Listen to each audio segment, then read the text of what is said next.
A continuación, Quito TV. Quito TV, con el arquitecto David López, en Telesucesos, Canal 29.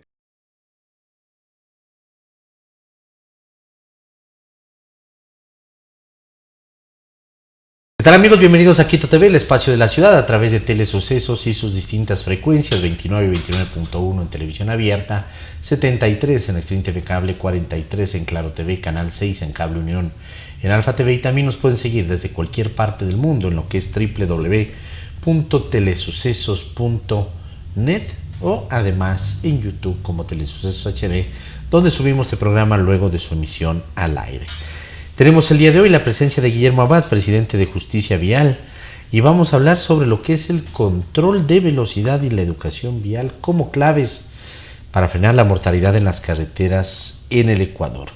En el 2023, Ecuador registró 2.373 muertes por siniestros viales, lo que evidencia la urgente necesidad de reforzar los controles en carreteras y promover la educación vial que fomente el respeto a los límites de velocidad.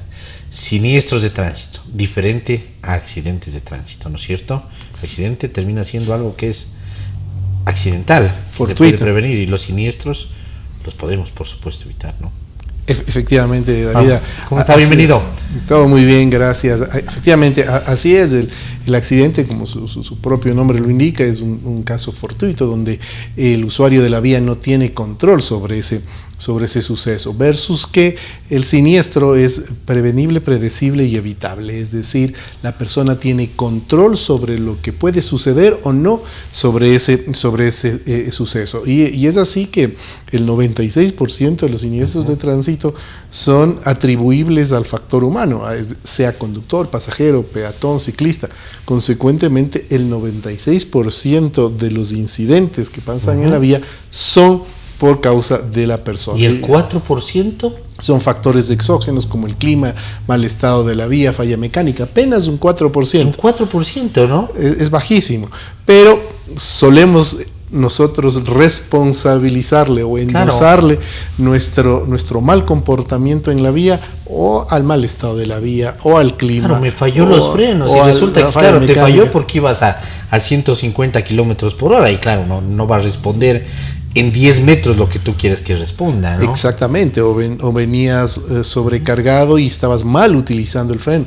Inclusive, David, mira que en los casos que se han estudiado, cuando se ha detectado una posible falla mecánica, resulta ser que esa falla mecánica es consecuencia, producto del mal uso del freno. Como es sobrecargado y frena. Exactamente, entonces esto quiere decir que quien estaba detrás del volante no tenía la idoneidad ni la destreza para poder estar operando un vehículo. Sorprendente, 4%, o sea, me quedé asombrado porque por lo general se dice, no, es que el vehículo en mal estado, no. La mayoría son fallas humanas, 96%. Efectivamente, y eso es en base a datos oficiales, al estudio de los partes policiales. Y dicho sea de paso, si me permites, David, ese dato de 2.373 personas fallecidas es con dato oficial. Pero si comparamos ese mismo periodo con los ajustes hechos por la OMS en el reporte global de siniestralidad vial, prácticamente hay un 68% de diferencia. Estaríamos llegando a los 4.000 personas fallecidas, a los 4.000 muertos. O sea, estos no son todos. No, esos son los datos oficiales, pero existe una brecha, un subregistro entre el dato oficial y el dato real. Realmente Ecuador está bordeando. ¿Por qué existe ese subregistro? ¿Por qué no se registran todos? Por varias razones. Una que es de fácil entendimiento en el caso de los siniestros.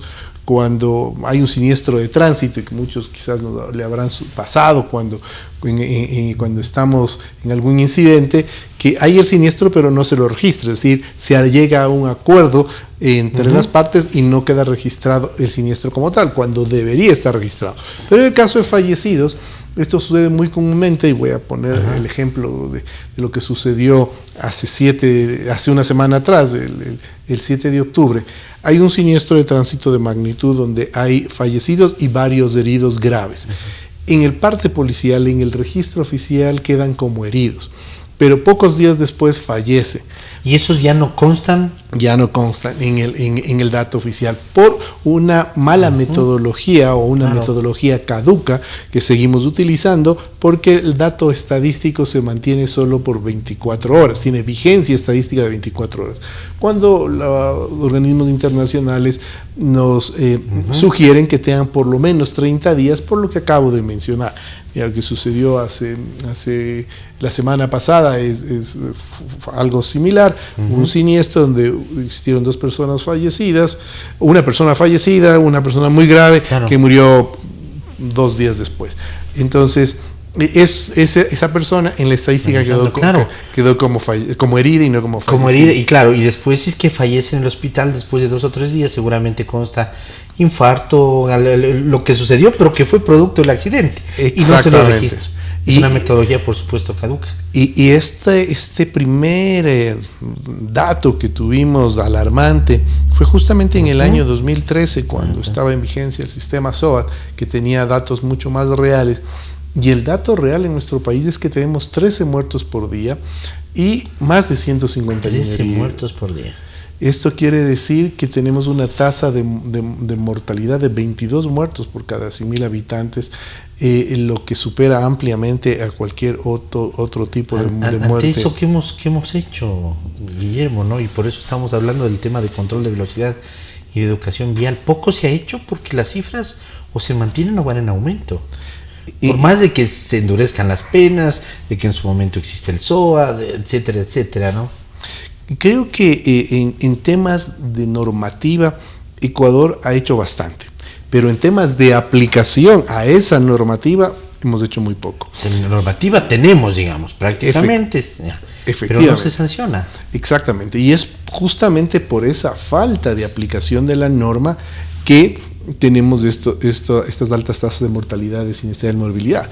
El ejemplo más claro, la reformada ley del 2021 hasta ahora no tiene un reglamento de aplicación a la ley, cuando la propia ley determinó que tenía que emitirse... Del 2021. La del 2021. Esa no tiene hasta ahora un reglamento. No tiene reglamento. Y todas las recomendaciones dadas por los organismos internacionales, dadas por expertos en temas de seguridad vial, no se pueden implementar por falta de un ¿Quién reglamento. tenía que hacer el reglamento? Esto lo tiene que hacer la Agencia Nacional de Tránsito, el Ministerio de Transporte, para que lo suscriba el señor Presidente de la República.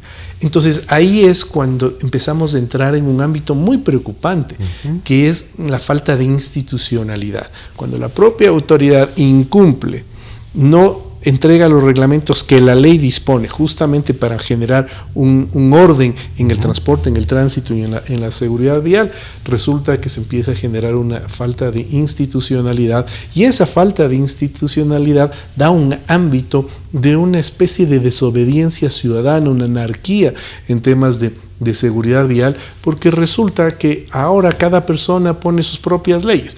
No le gustan los controles, entonces hay que quitar a los operativos de personas como tal, de los policías. No les gustan los radares, hay que quitar los radares. No les gustan los semáforos, hay que quitar los semáforos. No les gusta que les pongan límites de velocidad, vamos a 150 kilómetros por hora. Y es porque ya estamos entrando en un proceso de anarquía, de desobediencia, por falta de institucionalidad. Cualquier persona ahora puede entrar en un ring, hacer de la calle un ring y tener a 2 personas, una autoridad y un infractor en escenas que a nadie le gusta. El infractor golpeándole a la autoridad. Exactamente, porque estamos entrando ya en un ámbito de desobediencia. ¿Y esto quién lo está generando? La propia autoridad, al no cumplir los reglamentos. Mire, en el tema... Pudieran frenar, pues, ¿no? El tema. Y habría orden, porque ya hay cómo aplicar estas recomendaciones que se vienen dando desde... La autoridad no tiene suficiente autoridad, entonces. O quizás no, que tiene las prioridades invertidas. Miren, por el un lado tenemos un reglamento, no solo ya voy a comentar otros, que son de vital importancia para el control y gestión del transporte y el tránsito y de la seguridad vial como tal, que no les damos trámite.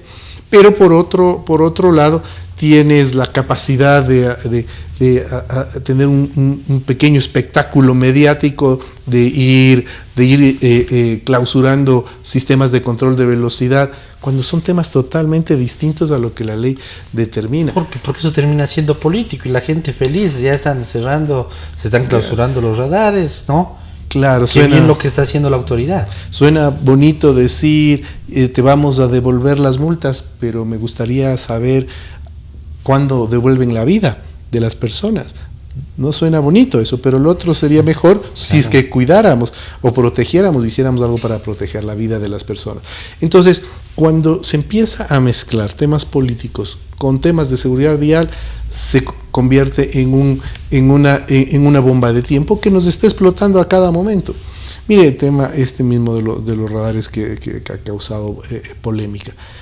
¿Quién tenía que hacer el reglamento para regular la funcionalidad y regular de manera obligatoria estos sistemas? ¿ANT mismo? El directorio de la ANT. En el año 2023, el 13 de abril del 2023, Justicia Vial lanzó un boletín de prensa y tuvimos una gira de medios donde advertíamos lo que iba a pasar. Y le decíamos, la Agencia Nacional de Tránsito tiene la obligación de crear una normativa nacional para regular los dispositivos tecnológicos que son obligatorios para el control de la velocidad. Los voceros no dicen nada. Y pasa un año y más, se da el problema y se están haciendo un harakiri prácticamente. Pero no dicen nada, ¿no? Además. Absolutamente, eso es lo que hemos dicho. Por favor, ¿dónde está ese reglamento? Estamos hablando de que dicen que los radares están mal calibrados, que están mal ubicados y algunos sin homologar. ¿Y quién era el responsable de eso? Ustedes mismos. Entonces se están autodenunciando. El propio reglamento de homologación dice que quien garantiza la funcionalidad de estos dispositivos tecnológicos, porque no solo son radares, son GPS, son tacógrafos, son varios dispositivos, es la propia Agencia Nacional de Tránsito. Entonces, si están mal ubicados, ¿quién permitió que estén mal ubicados? Claro. Si están descalibrados, ¿quién permitió que se todo utilicen? Es técnico además. Ajá. Si es que están sin homologar, ¿quién permitió que se utilicen? La propia autoridad. Entonces, sí me parece que llegan a un punto en donde se cae en un ámbito más político que técnico, cuando se mezcla la seguridad vial con lo político y no lo técnico, pues simplemente lo que tenemos como consecuencia es alta siniestralidad, alta mortalidad y alta morbilidad. Y eso no lo podemos permitir. Las cosas se tienen que tratar por separado. Uno, seguridad vial. Lo otro, como los contratos de delegación que tendrán que ser analizados en otras instancias y ver quiénes son los que firmaron esos convenios, y vamos a darnos cuenta que es la propia autoridad la mayor responsable. ¿Contratos de delegación como los que tiene, por ejemplo, el municipio de Quito, la delegación del tránsito? La delegación de la utilización de los controles de velocidad a través de medios tecnológicos. Eso es lo que se está criticando, eso es lo que se está observando. Pero el que homologa debería de ser siempre la ANT. La ANT es la que termina homologando luego de un proceso. La certificación de que están calibrados lo entrega el fabricante con una autorización de certificación de la ANT y la ubicación, el propio Estado a través del GATS o del gobierno central. Pero ¿quién garantiza aquello? Si revisamos el reglamento de homologación emitido por la propia Agencia Nacional de Tránsito, quien tiene que garantizar esa funcionalidad para que el usuario sepa que cuando va por la vía, tal o cual dispositivo, sea radar, tacógrafo, GPS, que está midiendo la velocidad o que está controlando o que está gestionando, esté garantizado, es la propia Agencia Nacional de Tránsito. Entonces nos parece un poco traído de los cabellos, por decirlo menos, que sea la propia autoridad la que esté denunciando o que esté diciendo o que esté clausurando un radar que ellos mismos autorizaron, que ellos mismos lo homologaron, que ellos mismos ubicaron.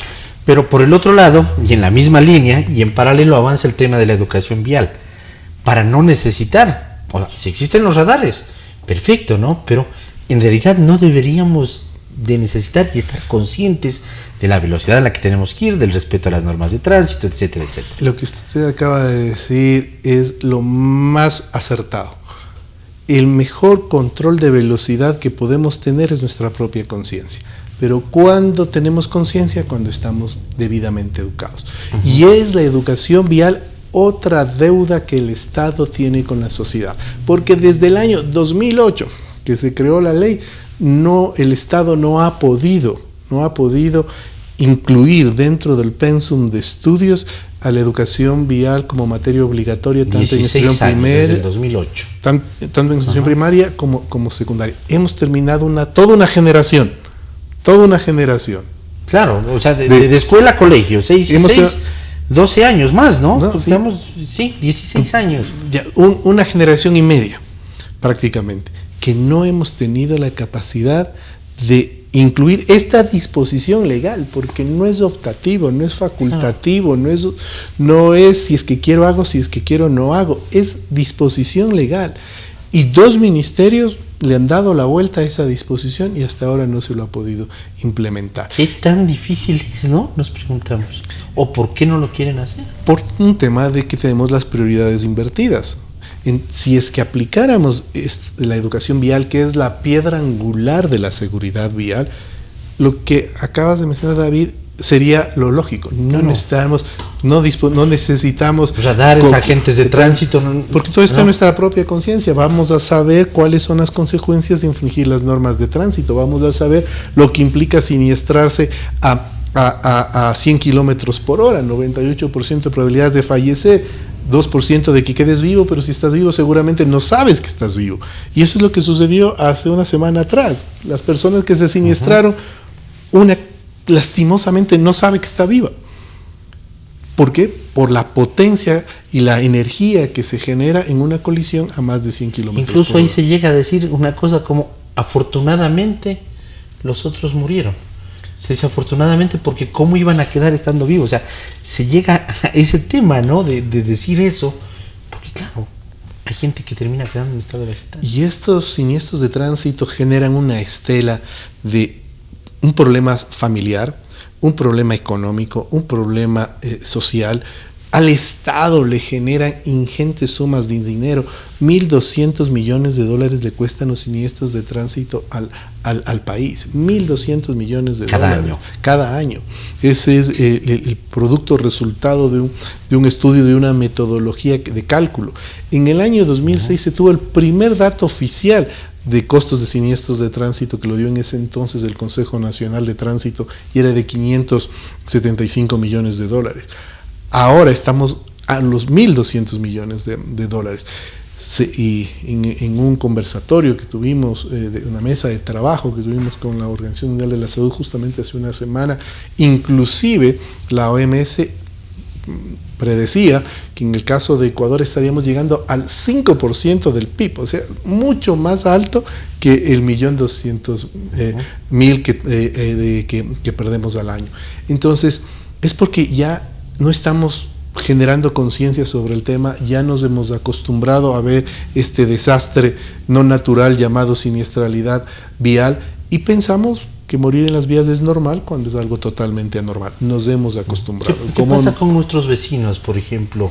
Los cercanos, Perú y Colombia, ¿tienen tasas debajo de la nuestra en proporción, en promedio, en siniestros de tránsito, por ejemplo? Por supuesto. Ecuador en el año 2013 estuvo entre los 20 países con mayor tasa de mortalidad en el mundo, en el puesto 17º, para ser más claro. El país más complicado en el área andina es Venezuela, que nos supera. Venezuela, si mal no recuerdo, para ese año estuvo en cuarto lugar, República Dominicana en el segundo, a nivel mundial estoy hablando, ¿no? Pero en nuestro continente realmente es muy peligroso lo que está sucediendo. Y no es la primera vez que tenemos esta alerta. Ya en el año 2005, un estudio hecho por Gran Bretaña, por el Reino Unido, ya determinó a Ecuador entre los 15 países con mayor tasa de mortalidad en el mundo. Para ese entonces, en el 2015, ya estábamos con 23 muertos por cada 100.000 habitantes. Entonces no es algo nuevo, es algo que ha venido por el tiempo sosteniéndose, y las tasas de mortalidad, morbilidad y siniestralidad justamente tienen un crecimiento anual promedio sostenido en estas últimas 2 décadas. Entonces, hay que llamar a la reflexión, hay que pedir a la autoridad que cumpla con lo que y haga cumplir la ley, porque creo que en temas de normativa estamos bastante bien. Y reitero, tenemos el 90% de las sugerencias dadas por la Organización Mundial de la Salud para mitigar siniestros viales. Lo que nos falta es implementarlo. Y si la propia autoridad no implementa, no asume su rol de autoridad, lo que va a suceder es que estamos entrando en un proceso de falta de institucionalidad y a un proceso contestatario por parte de los usuarios de la vía, en donde cada usuario está haciendo su ley a su conveniencia. Los usuarios son ahora, o somos los que determinamos las leyes y las reglas de tránsito. Exactamente. Muchas personas me dicen, ¿por qué 50 kilómetros por hora? Si a 60 me parece bien. Oye, te parece bien a ti, pero se puso 50 kilómetros por hora porque se pensó en ese límite de velocidad, que además, dicho sea de paso, es un límite de velocidad universal, pensado en el peatón. Una colisión, un impacto a 60 kilómetros por hora a un peatón es una sentencia de muerte. Por eso se baja 50 kilómetros por hora para que el impacto no sea 50 kilómetros por hora, tenga un tiempo de frenado y que el impacto sea a 30, 20 kilómetros por hora, o quizás evite. Pero eso que usted nos dice, Guillermo, es el problema, que la autoridad no lo dice, ¿no? Ponemos a esta velocidad porque esto responde a criterios técnicos de esto y otro. Y aparte de eso, señalización vial, ¿no? Señalización horizontal, vertical, semaforización, cruces, cebras, todo. Y explicarnos, ¿no? Es decir, esto es a 50, por esto, lo que usted está diciendo. No nos dicen. Entonces, claro, la gente dice, me parece que 50 está muy poco. Si yo en esta vía ando despacio y voy a 60, ¿no? Me toca ir frenando, me toca ir en segunda. Pero no se explica. Exacto, y es porque además confundimos los tipos de velocidades. Confundimos límite de velocidad con velocidad promedio, ¿no? Y si nosotros mantenemos una velocidad promedio, vamos a darnos cuenta que nuestra fluidez en el tráfico va a ser mucho mejor. Voy a poner un ejemplo para hacerme entender de mejor manera. Vamos a hacerlo aquí en la misma avenida Eloy Alfaro. Ya, perfecto. ¿Cuántas veces las personas que vienen desde el valle y cogen el Eloy Alfaro, que dan el giro a la izquierda, yo los he visto, salen como si fuera la partida de Fórmula 1? En curva además, ¿no? Pero la grilla de partida. Deben salir 60, 70, 80 kilómetros por hora, pero como bien usted lo dice, grilla de partida de la Fórmula 1. La primera chicane que dicen la primera curva. Para llegar a estacionarse en el semáforo de la... Si logran pasar el primero de esta primera calle, que no recuerdo el nombre, pero en el siguiente semáforo, que es el de la Gaspar de Villarroel, están estacionados. Y el que venía atrás, a 50 kilómetros por hora, es cuestión de hacer matemáticas, ¿no? En menos de 10 segundos ya lo está alcanzando. ¿Qué ganó? Entonces violentó el límite de velocidad para estar estacionado 100, 200 metros más adelante. Y el que venía a 50 kilómetros por hora, pocos segundos después lo alcanzó. Si usted saca el promedio de velocidad, ¿no? Eso es lo que queremos para la fluidez del tránsito. Por eso la velocidad, la movilidad o la gestión de tráfico en una ciudad se mide por la velocidad promedio. Quito tiene una velocidad promedio en hora pico que no supera los 13 kilómetros por hora. No supera los 13 kilómetros por hora.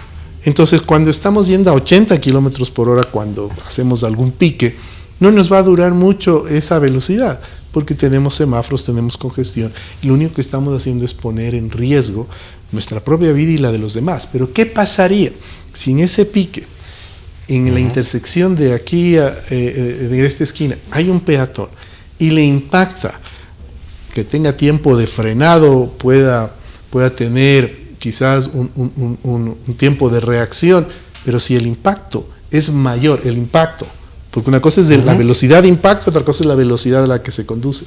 Si va a 80 kilómetros por hora con frenado y con todo, le va a impactar a 60 kilómetros por hora. Es una sentencia de muerte para el peatón. Es una sentencia de muerte. Y eso es lo que tenemos que tener en nuestra cabeza cuando estemos pensando en velocidad. Guillermo, queremos agradecerles, se nos ha acabado el tiempo así mismo, pero creo que ha sido importante este espacio hablar y poder ir haciendo también nosotros a través de los medios de comunicación algo de educación vial. No es lo que está planteado, digamos, que se tiene que impartir en escuelas, colegios, en unidades educativas, pero a través de esta conversación que hemos tenido, saber quiénes son los responsables, quiénes no cumplen con la normativa que existe, etcétera, etcétera, y eso creo que es importante que también vayamos creando estos espacios. Muchísimas gracias, David. Y sí, justamente lo que hoy se explica hoy de manera breve es lo que debe ser una instrucción formal, si es que se implementara lo que dispone la ley, y todos los niños cuando salgan de allá de bachilleres, pues van a tener plenamente claro cuáles son las consecuencias de infringir las normas de tránsito y van a ser esa sociedad la que pida a la autoridad el cumplimiento estricto de la ley. Ahí está el mensaje final de Guillermo Abad, presidente de Justicia Vial, en esto, la control de velocidad y educación vial como claves para frenar la mortalidad en las carreteras del Ecuador. Amigos, que pasen bien, felicidades. Las opiniones vertidas en este espacio por la producción y dirección del programa son de exclusiva responsabilidad de sus autores y de quienes intervienen en ellos.